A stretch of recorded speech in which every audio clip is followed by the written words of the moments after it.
Hola, ¿cómo están? Hoy vamos a ver mitos y verdades sobre una terapia que aún en la actualidad sigue generando muchas controversias y dudas, a pesar de que todos conocemos la grandeza de sus beneficios, no solamente al aplicarlo en tratamientos estéticos o clínicos, sino en la salud, que es lo primordial. Pero vamos a ver de qué se trata mejor. Vamos a empezar compartiendo las placas y entender de qué estamos hablando.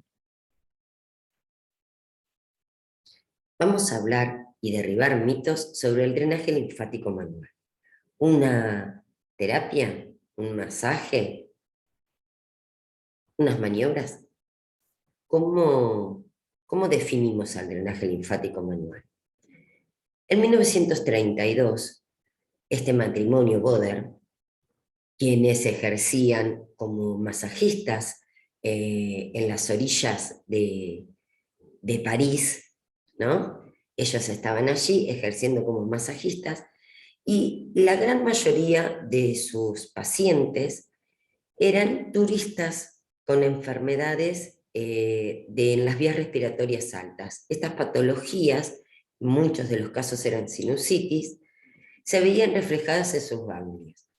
En esa época se sabía que los ganglios inflamados no se podían tocar, o por lo menos era lo que en ese momento se decía, pero ellos, llevados instintivamente, lograron, con ciertas maniobras, tener una gran mejoría sobre sus pacientes, estimulando justamente estos ganglios inflamados. En 1936, después de 4 años de investigación, ellos logran llevar a París y presentar justamente esta terapia, la cual tiene muchísimo éxito sobre no solamente los masajistas, esteticistas, médicos, enfermeros, fisiatras, kinesiólogos. Fue un furor. Él termina presentando en 1986 en Barcelona, España, esta terapia haciendo un congreso. Entonces, ¿cómo debemos definirla? Es una terapia de acompañamiento a diferentes protocolos clínicos y estéticos. El drenaje linfático manual es una terapia, no es ni un masaje ni una técnica.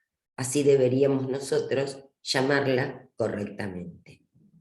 ¿Cuáles son las maniobras en realidad que se utilizan? Se conoce que el fisiatra, este matrimonio, dejan, obviamente, muchos escritos. De hecho, hay un libro hablando de sus maniobras y cómo ejercer este tipo de terapia. A la traducción se supone se han confundido ciertos términos. Las maniobras que más nosotros podemos ver es el roce, una de ellas es el roce, y luego de esta maniobra nosotros vamos a ver que lo que ejercemos es un tipo de estimulación simulando lo que sería el sistema linfático, ¿no? Pero en realidad, ¿cuáles serían las maniobras que tendríamos que usar para poder estimular de buena manera lo que es el sistema linfático? ¿El roce o la tracción? ¿Cuáles serían los beneficios que nosotros brindáramos con el roce? El aumento de la temperatura local, la hiperemia, la analgesia. O sea que estaríamos estimulando el sistema circulatorio. Cuando nosotros hacemos un roce y un bombeo, el bombeo es lo más simulado o lo más parecido a lo que es el efecto que hace los latidos de nuestro corazón, por los cuales se estimulan el sistema circulatorio. Pero si nosotros vemos la tracción, este beneficio va a estar directamente ligado a todos los estímulos neurosensores que están sobre la piel, sobre el epitelio, que es uno de los órganos que está ligado a nuestro sistema inmune, nuestro sistema linfático, y después la musculatura lisa, como por ejemplo es la que contiene el linfangión, que sin él no sería posible todo el trabajo que hace nuestra linfa, nuestro sistema linfático, mejor dicho. Entonces, ¿qué es lo que tendríamos que empezar a ejercer como maniobra cuando queremos realmente realizar un drenaje linfático donde se estimule nuestro sistema linfático, la tracción. ¿Y cómo lo hacemos? ¿Usamos un vehículo? ¿Usamos un aceite? ¿Usamos una crema? No. Si nosotros estamos hablando de una tracción, el hecho de utilizar un vehículo, esto haría que nuestras manos se deslicen, y esa tracción no sería la ideal, la aconsejable. Entonces necesitamos que nuestras manos tengan directamente contacto con la piel de nuestro paciente para ejercer así esa buena tracción que se necesita para realizar un buen drenaje linfático. Otras de las preguntas que es muy común es: ¿hay que hacer una apertura? ¿Hay que hacer un cierre? ¿Abrimos o cerramos ganglios? ¿Abrimos o cerramos la linfa? Si nosotros conociéramos en detalle la anatomía del sistema linfático, entenderíamos que fisiológicamente trabaja de una manera. Recorre nuestro organismo a través del sistema linfático, los cuales cuentan con unos linfangiones que yo siempre digo son como unas compuertas que se abren y se cierran. El quilo es un estímulo que tiene también el sistema linfático. Lo único que nosotros hacemos cuando nosotros hablamos de apertura, por ejemplo, estimulamos toda la parte del abdomen, que es en general, o los ganglios, ¿sí? Nosotros estamos dando un estímulo a esa cadena ganglionar, pero no estamos abriendo ni cerrando, porque esto lo hace fisiológicamente, biológicamente, nuestro sistema linfático. En el caso de que el paciente no pueda recibirlo, porque tiene una cirugía, por una patología como por ejemplo pacientes oncológicos, donde no se puede estar manipulando de muchas maneras el paciente, en una embarazada donde no podemos hacer un bombeo en su abdomen, no necesariamente tenemos que hacer una apertura, ni vamos a abrir ni vamos a cerrar. El sistema linfático, gracias a estos linfangiones, gracias a estas compuertas, se abre y se cierra para permitir la llegada de la linfa y que no vuelva esta a bajar. Siempre tiene que ir hacia arriba, siempre tiene que ir subiendo, como yo digo, va en contra de la gravedad. ¿Bien? Entonces, es un mito esto que para un drenaje linfático tenemos que abrir o cerrar. Podemos estimular, pero no necesariamente estamos abriendo o cerrando absolutamente nada de nuestro sistema linfático.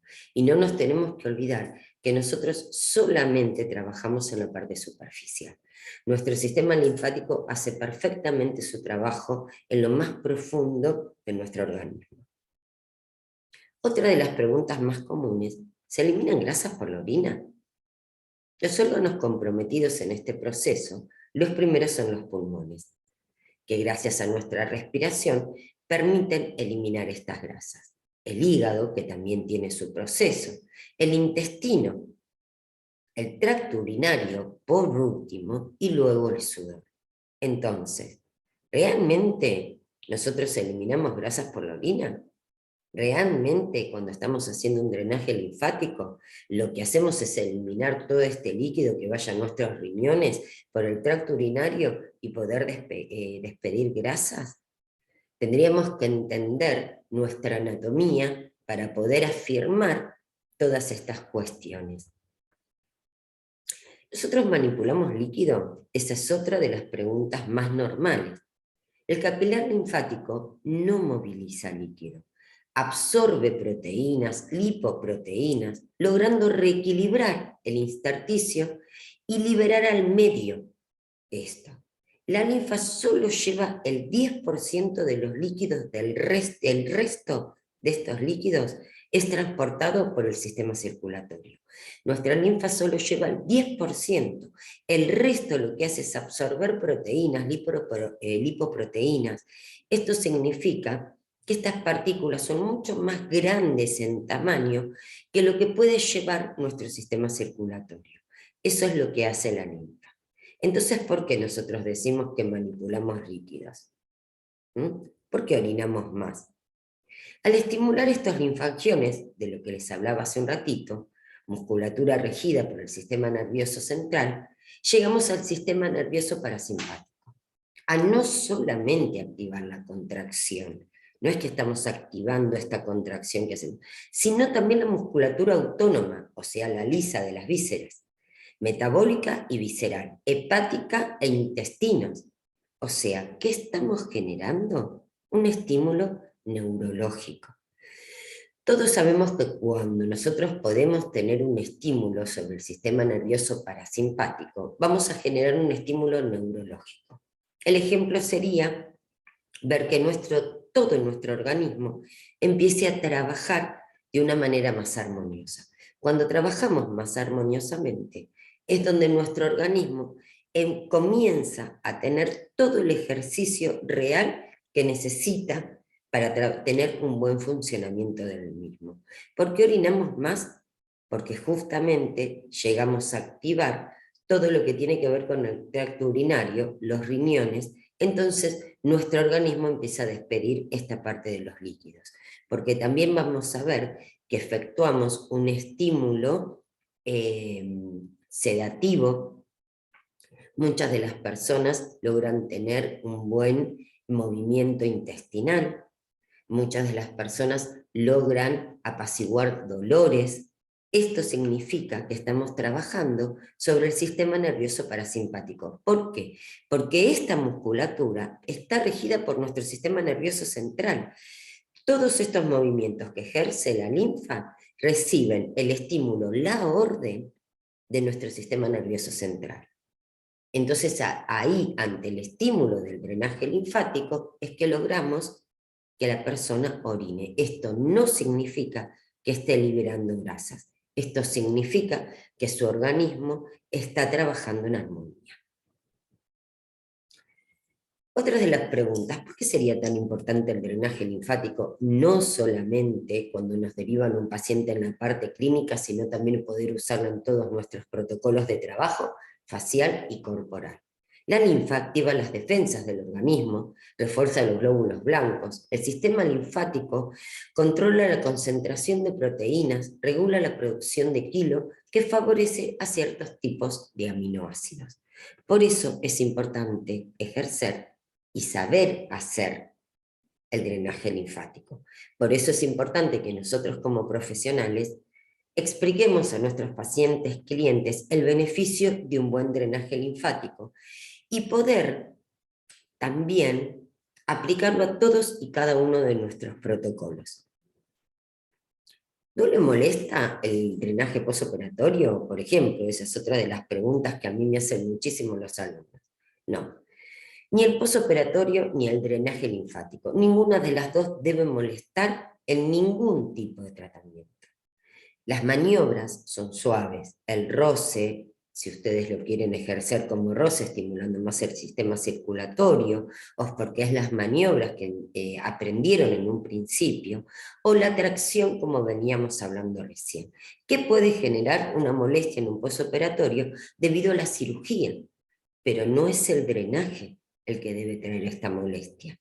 La molestia está creada por la acumulación de líquidos, porque el tejido está resentido, porque todo nuestro cuerpo está resentido después de pasar, por ejemplo, una cirugía, porque todo nuestro tejido está resentido, por ejemplo, después de un linfedema, después de estar transitando un linfedema o durante la transición de un linfedema. Pero el drenaje linfático no debe causar molestias y mucho menos dolor. Es una terapia que hay que ejercerla con mucha delicadeza, tener un control de las maniobras y saber exactamente cómo dirigirlas. Entonces no vamos a tener ningún tipo de inconveniente. ¿Qué debo tener en cuenta para hacer un drenaje linfático postoperatorio? Primero el proceso de cicatrización, después el proceso inflamatorio, luego la reconstrucción del tejido, el periodo de cicatrización y la cicatriz. Cuando una persona viene de un postoperatorio, estos son todos los procesos que tiene. Nosotros debemos saber cuáles son cada uno de ellos y el tiempo aproximado que se toma el organismo para reconstituir todo esto que se fue lastimando o que fue provocado por una cirugía. Por ejemplo, estamos hablando de una cirugía estética, de una cesárea, de una cirugía por una patología clínica. Sí, estamos hablando de todo eso. Cualquier cirugía va a tener un proceso de cicatrización, el cual nosotros debemos saberlo, por ende, nuestra obligación es respetarlo, ayudar a que todo esto proceda de la mejor manera para dar un beneficio a nuestro paciente cliente. Además, tenemos que saber la implicancia en la mala cicatrización, los tipos de cicatrización y los tipos de piel, y el efecto del drenaje en cada una de estas fases. Cómo nosotros vamos a provocar un estímulo en cada una de las fases que se va dando. Esto es importantísimo antes de ejercer un drenaje linfático. Como verán, no es tan fácil, pero tampoco es complicado. Para nosotros poder ejercer un buen drenaje linfático, tenemos que ser idóneos en esto. Por eso la importancia de estar siempre capacitándose. Muchísimas gracias. Espero haya sido del agrado de todos ustedes y que nos vemos en la próxima. Gracias a todos. Muy amables por haber estado compartiendo esto que para mí es tan importante. Gracias.